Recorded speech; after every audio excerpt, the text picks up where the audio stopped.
Welcome to the Great Detectives of Old Time Radio. From Boise, Idaho, this is your host, Adam Graham. If you have a comment, email it to me, box13@greatdetectives.net. Follow us over on Twitter at Radio Detectives and check us out on Instagram, instagram.com/Great Detectives. Today's program is brought to you in part by the financial support of our listeners. You can support the show on a one-time basis by mailing in a donation to Adam Graham, P.O. Box 15913 Boise, Idaho 83715. You can also become one of our ongoing Patreon supporters for as little as $2 per month by going to patreon.greatdetectives.net.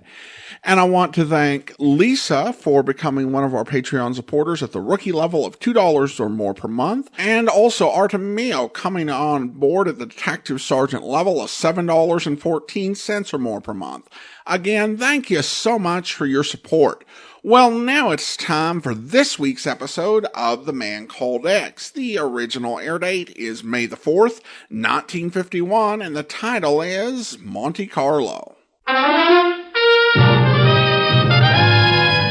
Now we present Herbert Marshall as The Man Called X, a regular weekly feature on NBC's five-show festival of comedy, music, mystery, and drama, transcribed for you by the makers of Anacin for fast relief from pain of headache, neuritis, neuralgia. And by RCA Victor, world leader in radio, first in recorded music, first in television.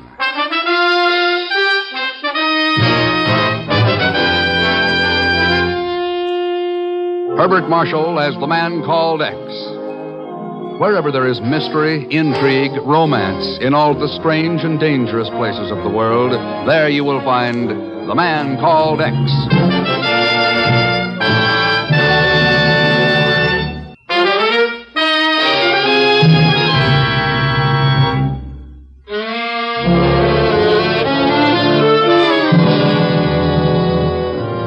From Cannes to the Italian border, the Maritime Alps push almost to the sea, forming a narrow 50-mile strip of beach and crag known as the Côte d'Azur of the French Riviera.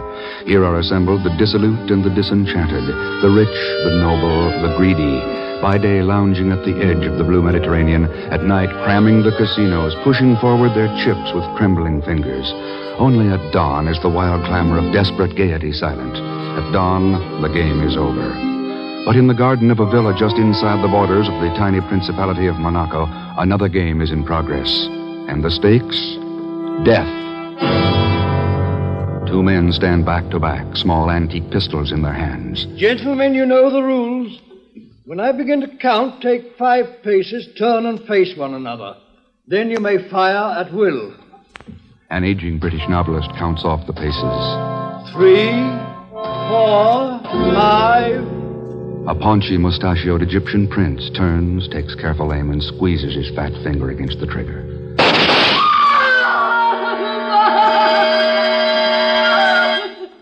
A young American playboy lies sprawled across a flower bed, a red stain slowly spreading on the pleated white of his evening shirt. Mark! You killed him! You murderer! You killed Mark!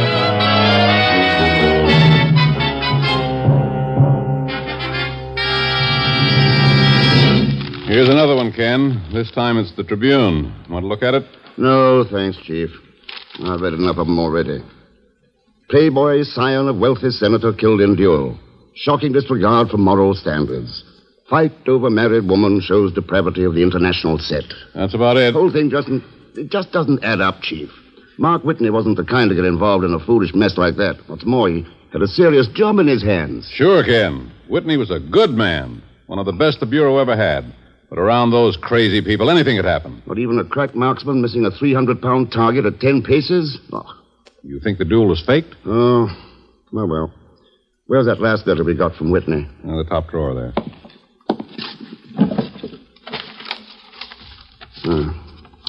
I'm heading for the Riviera for a rest. Hope to fish for some channel bass. We'll try to catch a big one. That's right, Ken. He had a crude lead. Sure, but there aren't any channel bass along the Riviera, Chief. Except the kind who channel information behind the Iron Curtain. What? Wait a minute. You think Whitney was onto something hot? Could be. Could be that he hooked into a whopper when they pulled him overboard. Oh, no, Ken. There were too many witnesses. R. Clifton Lockridge, the novelist, that actress, Rhonda DeValley. She's Prince Hakim's wife, remember? I know, but she seems to have been in love with Whitney. Ken, people like those don't lie to cover up a cold-blooded murder. Maybe not. Maybe it's just a crazy hunch. But the last time I was in Monte Carlo, I found the best system for gambling was to play your hunches. Now, hold on, Ken. So long, Chief. If I win at roulette, I'll cut you in.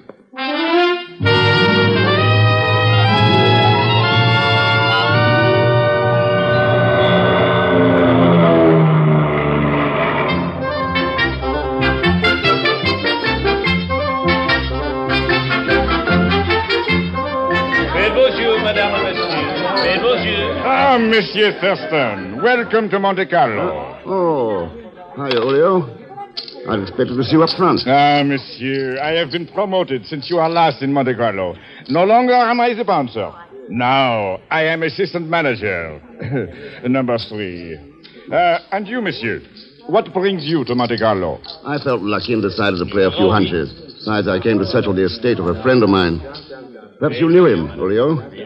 Mark Whitney III. Oui, I knew him, poor boy. Had I known how it would end, I would have let them finish the fight here. Huh? Well, did they have a fight at the casino? Mais certainement, it was magnifique. First, the American sinks his fist in the prince's stomach, all the way to the wrist. Yeah. Then the prince knocks him down and jumps on him. Then the American rolls him over like a ball. I hated to break it off. Oh, sure. Did you happen to know how it started? Alas, no, mon ami. I arrive when things are already going good. The American sinks his fist into... You said that. Is there anyone who might have seen the fight begin? Oui, Georges, the croupier. Young Whitney, the prince, his wife, they were all playing at George's table. I can call him over if you like. Oh, don't bother. I'll have to spend these chips somewhere. As you say, mon ami. The fourth table on the right. Et bonjour, madame et monsieur. Et bonjour. Merci, monsieur. Well, shall I place your wager? Any number you choose. I do not bet, monsieur. I know the odds too well. I'm betting you know a great deal more than that. Perhaps I do. A friend of mine had a quarrel here last week. I'm curious about it. Curious enough to double my stakes. Monsieur, I watch the wheel. The faces of the players come, go, change. I do not notice. Faites vos jeux, madame and monsieur. His name was Mark Whitney. Well? You lose, monsieur. Take my advice. Do not gamble anymore. You are sure to lose. Someone has to win. I've always been pretty lucky. The percentages are against you, monsieur. No matter what the stakes, money, information, life even. Take my advice. Leave Monte Carlo before you lose more than you can afford. Remember, the percentages are against you. Thanks for the tip. Wait, don't move. I have to talk to you. Huh? What month were you born in? I know, December. Why, yes. I knew it, a Sagittarius. I could tell it the minute I looked at you. I need a Sagittarius in my orbit. Sure. The stars are just right for it. I do everything by the stars, you know. You've got to come to my party tomorrow night. Oh, that's very kind, but I'm afraid... I'm Mrs. Farrar, you know. Helen Farrar. You must have heard of me. My party is a world famous. Yeah, I've heard of you. Now, I do hope you're coming tomorrow. Of course, it won't be anything elaborate. Just a little get-together at my villa. A few games of chance. No one really important. Except, of course, dear Rhonda and Baby. Baby? Prince Hakim, you know. We all call him Baby because he's so fat, of course. Of course, that follows. I heard you mention being a friend of poor Mark. I do hope you won't hold it against Baby. It wasn't his fault. Oh? Rhonda's been disconsolate ever since. So has Baby. So have I. Yes, and it must have been pretty hard on your business. Why, I don't know what you mean. Don't you? Or has giving parties become so profitable that you've abandoned your little sideline of Just blackmail? a minute.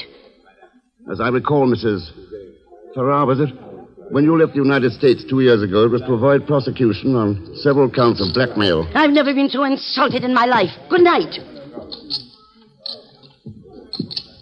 Oh, Mr. Thurston. Huh? Don't forget about the party. How could I? After all, it was written in the stars.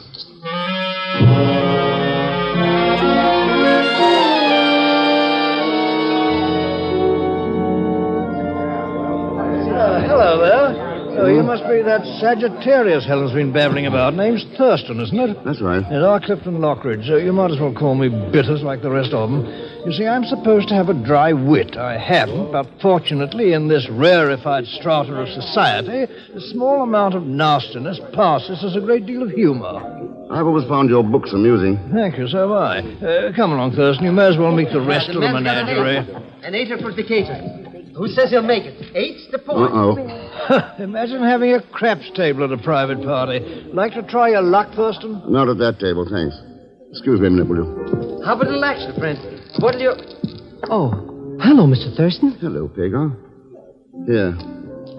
Let me have a try at those dice. Oh, yes. Just as I thought. Loaded for beer, eh, Mr. Thurston? Pagon. Oh, they're not mine, Mr. Thurston. How could you think such a thing? They belong to my cousin Pierre. He works at Monte Carlo. Oh, sure.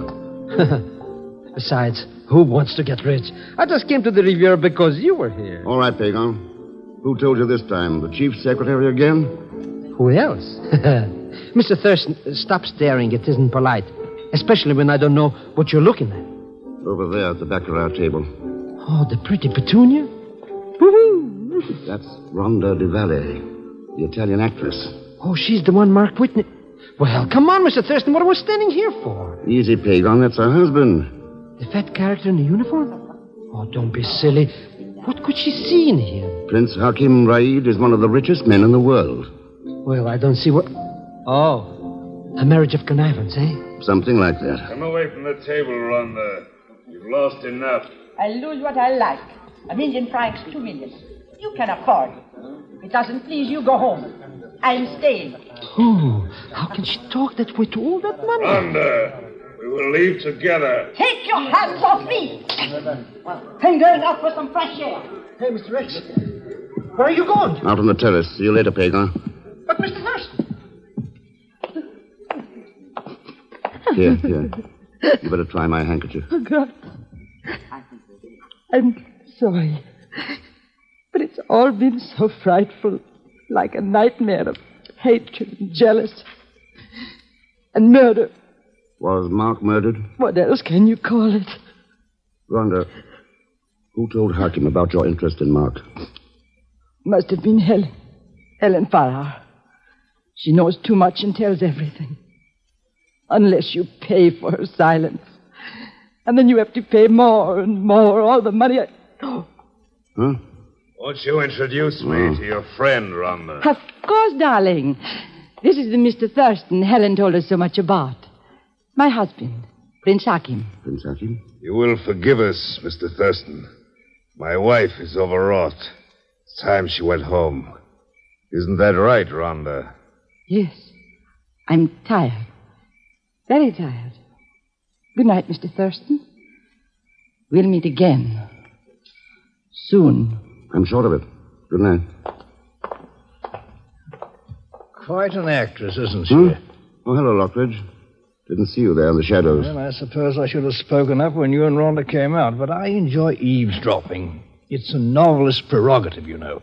You'll have to forgive Baby, by the way. These Egyptians take their women so dashed seriously. I gathered that. Yes, Mark. Funny thing about that business. There are always men hovering around Rhonda. Baby's challenged 3 or 4 of them, but he's always backed out, apologized. I decided he was something of a coward, and then he finally goes through with a duel against a known crack shot who, by some strange coincidence, misses his aim completely. If it was a coincidence. What? Oh, yes, now that you mention it. Yes.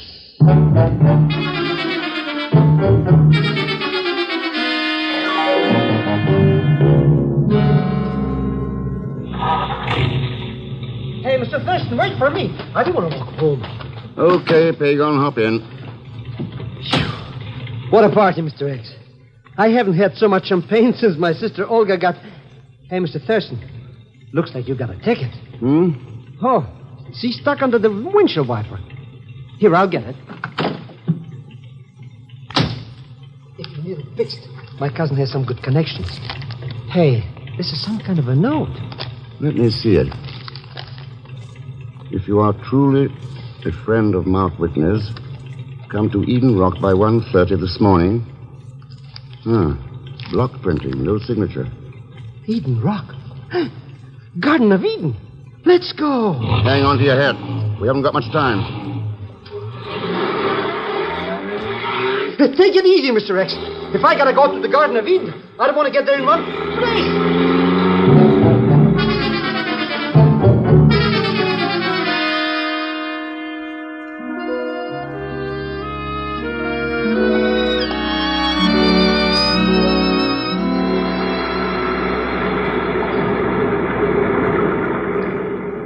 Well, there isn't anybody here, Mr. X. Guess she must have gotten cold feet. Shoot that flashlight down there onto the rocks. Sure. Why, Mr. X. Yes. Oh, poor Prince Hakim. Oh, all that dough, and he has to go and fall off a cliff. Pagan, I've got a hunch he was pushed.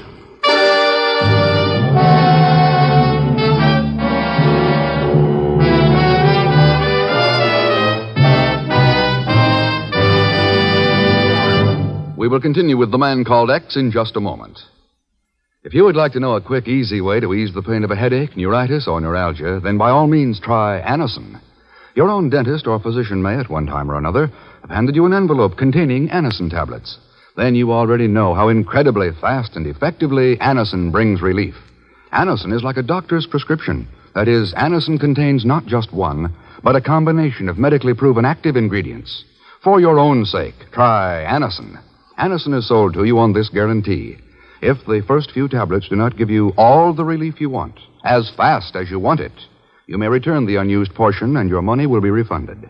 You can get Anacin tablets at any drug counter.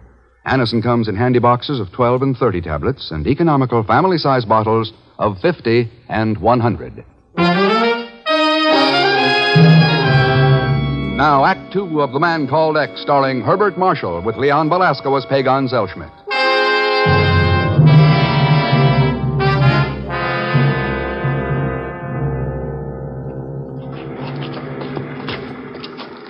Why do we have to climb all the way down here, Mr. X? He's dead anyway, isn't he? Well, then?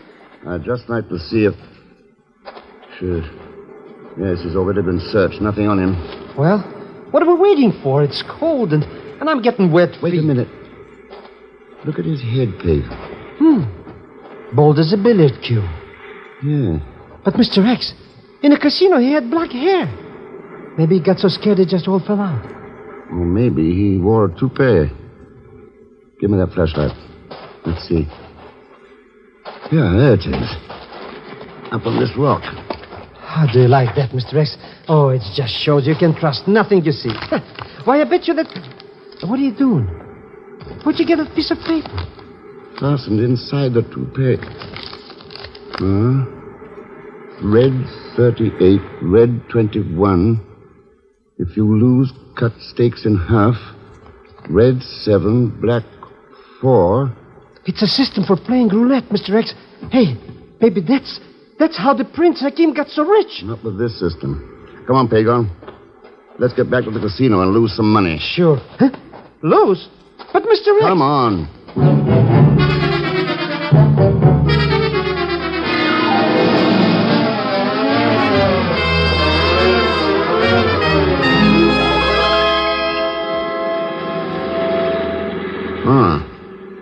Red 36, red 21. Hey, what's that sign up ahead? Oh, detour. Just like back home, eh? Now, where were you? Oh, yes. Red 36. Mr. X, look out! Hey, what kind of a detour is this anyway, bringing us right to the edge of the cliff? A very special detour, Pagan, meant just for us. For us? Yeah. Let's get back on the highway.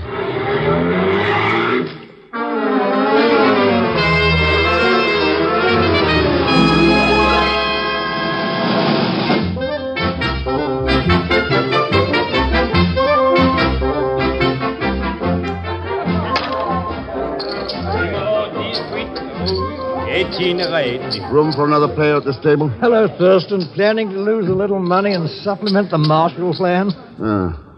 Looks like Mrs. Farrar's party has moved to the casino, Lockwood. My party was a bore, darling. I should have known. I've told myself 100 times, never entertain unless Saturn is in conjunction with Mars. And look where Saturn is tonight. Where was he? I never saw him. Shut up. Oh.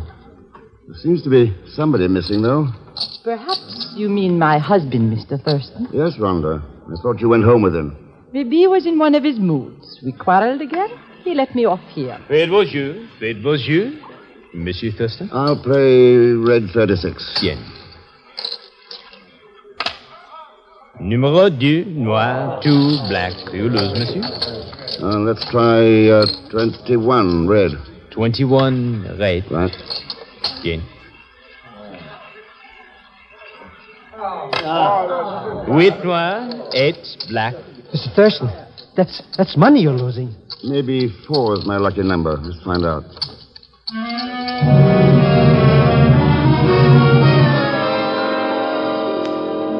This noir, 10 black. Oh, I can't stand to watch anymore, Mr. Thurston. All this money going out and nothing coming back. 14, red.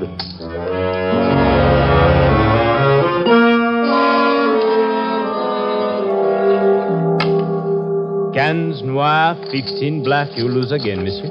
Well, I guess that does it. Let's see. 500,000 francs. 500,000? Even in francs, it's money. Afraid I'll have to give you a check. Oh, I'm very sorry, monsieur. Olio will accept it. Well, I do not think so, but I shall get it. Don't look so sad, Pagan. We'll drive out to Eden Rock and watch the sun come up. It's supposed to be quite a sight. Huh? Perhaps you'd like to come along, Mrs. Farrar, Rhonda? Well, You want Olio, Monsieur Thurston? Yes, I lost quite a bit tonight, and I'd appreciate it if you'd take my check. Oh, but monsieur, it is against the rules, even for you. That's too bad. It's all made out. Here. But I don't, bien. I will make an exception. Thanks. Good night, everybody. I hope you enjoy the view from Eden Rock. I expect to. Good night.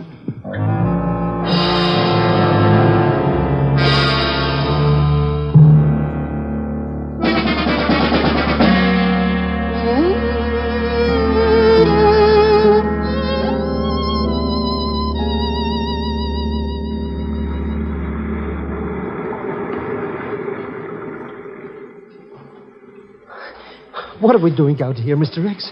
It's dark as a coal bin, and the prince's body is still down at the bottom of the cliff. Take it easy, Pagan. And you didn't tell nobody he was even dead. Whoever murdered him already knew it. Well, sure, but this is no... You lost money, too. It was a good investment. Huh? That wasn't a roulette system on that slip of paper. It was a code. How did you know? It said to cut your bet in half if you lose. No gambler ever does that. You'll never get even.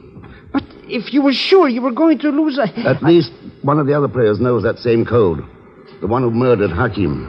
I made it plain we were coming here, so we ought to have a visitor before they... Well... Good evening, Mr. X. Am I prompt enough for you? Right on time, Princess. Then you are not surprised. No. Hakim's body was successfully... Well, it was searched very carefully. But whoever killed him knew he was bald. Otherwise, they'd have been puzzled and searched for the hairpiece. Poor baby. So vain about his hair. As if that wig covered his ugliness. And what else have you managed to deduce, Mr. X? Not enough, I'm afraid. I thought maybe you would help me.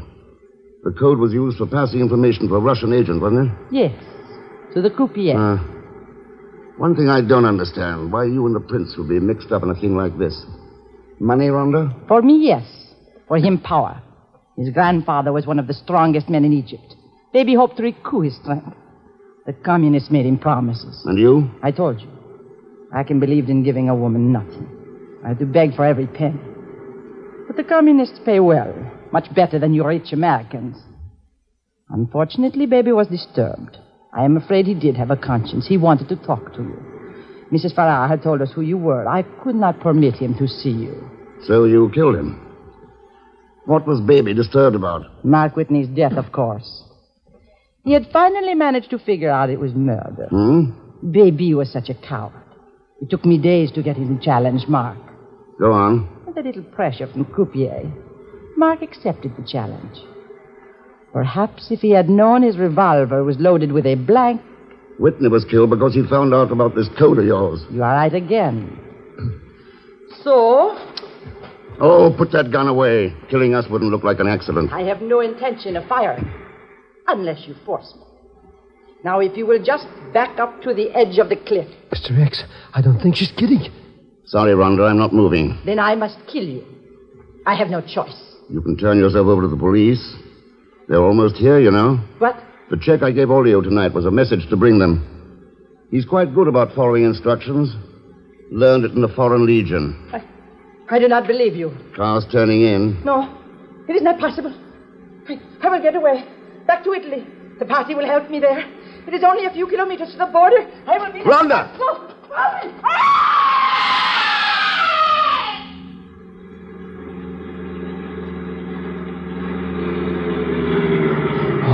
Oh, Mr. X. Mr. Thurston, the police are here. I have followed your orders. Not much they can do now, Olio. Except pick up your croupier and hold him for espionage. Yeah, but the Princess Rhonda. Down there. On the rocks. Ah, it was an accident? Oh, No? I wouldn't say it was an accident, Olio. I'd say she died of natural causes. Always happens to people who are infected with greed and the desire for power. Oh, well. Come on, Pedro.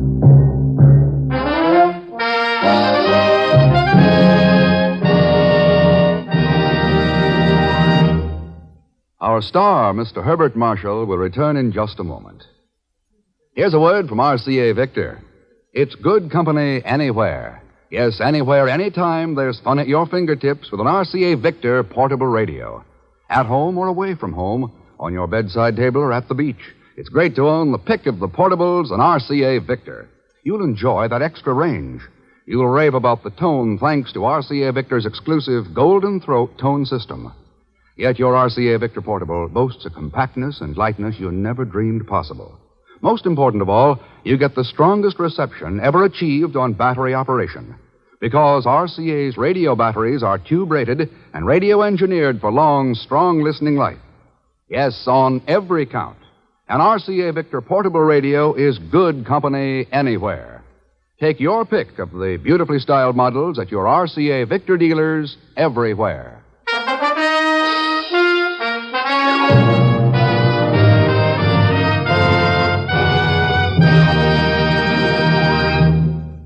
Now, here again is our star, Mr. Herbert Marshall.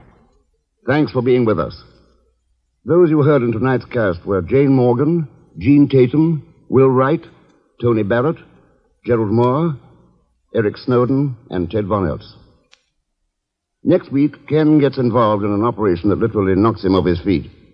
And between a famous doctor, a pretty nurse, and Leon Velasco as Pagon Zellschmidt, well, join us, won't you, when next I return as the man called X. Good night.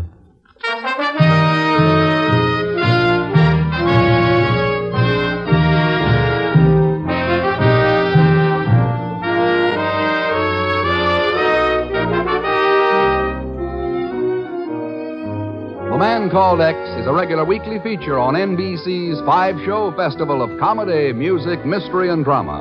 Transcribed for you by the makers of Anacin for fast relief from pain of headache, neuritis, neuralgia. And by RCA Victor, world leader in radio, first in recorded music, first in television. The Man Called X, starring Herbert Marshall, is a J. Richard Kennedy production with music composed and conducted by Felix Mills. Tonight's story was written by Robert Libet and Frank Burt. All characters and incidents on this program are fictitious, and any resemblance to actual characters or incidents is purely coincidental. Be sure to hear The Big Show with Tallulah Bankhead and a great parade of stars, the Sunday night feature of NBC's All-Star Festival. And until next week, same time and station, this is Jack Latham saying good night for The Man Called X.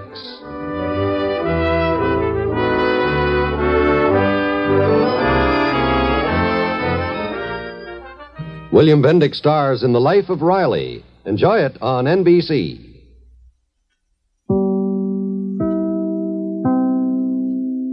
Welcome back. Okay, I love the casting in this episode.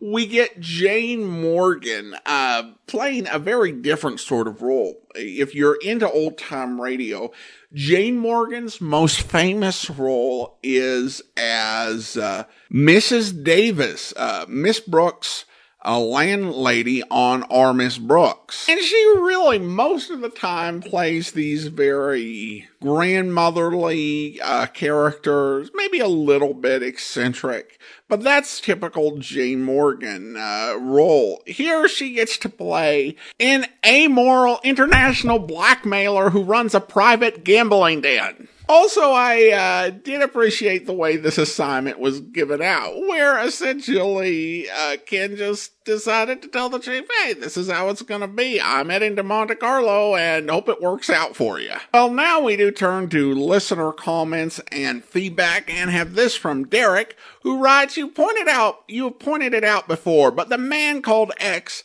is supposed to be a secret name, owned only to a handful of people. But in this episode, again, episode 3581, a man calls the operator as he's dying and said, get the man called X. I find it funny that the operator hears it and says, oh yes, I know exactly where to find him. Keep up the great work, Adam. Well, I think if in the home city of the man called X, you've had enough dime people call. They've probably got, a supervisor and all that. So, but yeah, there are some holes in how well this secret is kept.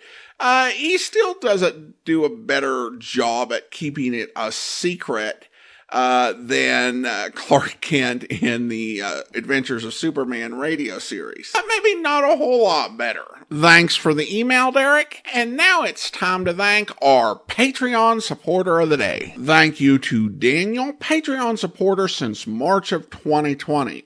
Currently supporting the program at the Shamus level of $4 or more per month.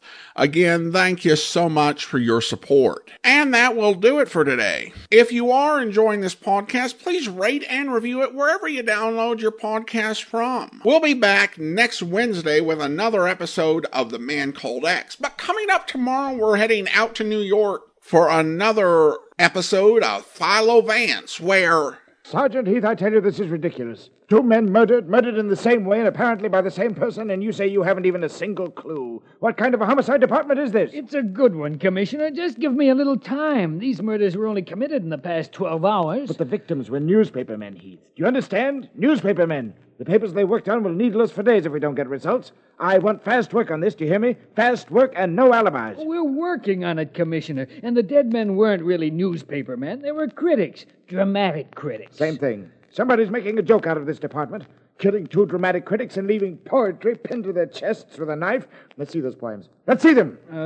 Here's the one we found on the first body, Commissioner, the body of Robert Carnes. But it's no clue. Believe me, it's no clue.